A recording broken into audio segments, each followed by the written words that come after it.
Hello everyone. So in this video we are going to talk about Indian Council Act of 1861. So as we all know that it was after the revolt of 1857 that Britishers did understand that it is necessary to associate Indians to the lawmaking process and to seek the cooperation of the Indians in the administration of the country. So therefore 3 acts were passed to pursue the same. They were passed in 1861, which is called Indian Council Act of 1861, Indian Council of 1892, and the Indian Council Act of 1909.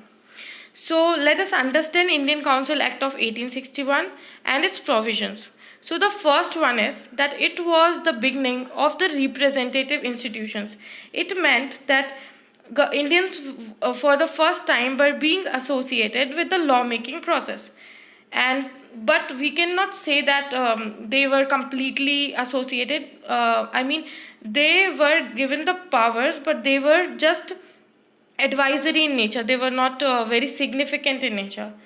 And under this, the then Viceroy, Lord Canning, nominated 3 people who were non-official members of Legislative Council.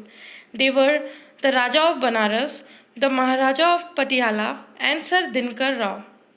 Now, this act began the process of decentralization. So as we know that there was a centralizing tendency of British East India Company, which started with Regulating Act of 1773, and it reached its climax, as we all remember, through Charter Act of 1833.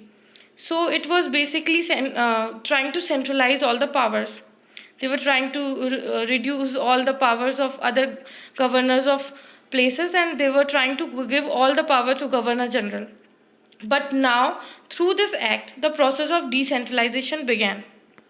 And other than the decentralization process, it also established legislative councils for Bengal, northwestern provinces, and Punjab. Now, under this act, Viceroy was allowed to make rules and orders for the business in the council.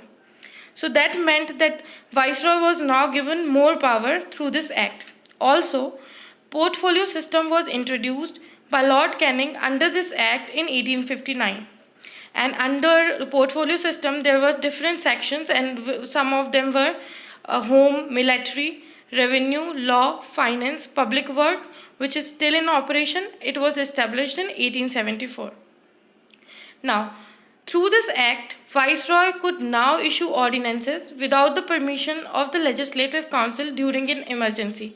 So this act was giving a kind of unlimited power to the Viceroy. However, the ordinance would just survive for 6 months maximum, but this act provided tremendous power to Viceroy.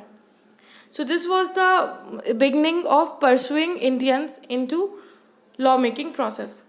Thank you for watching this video. If you liked this video, please share, subscribe to my YouTube channel, The Teacher Girl.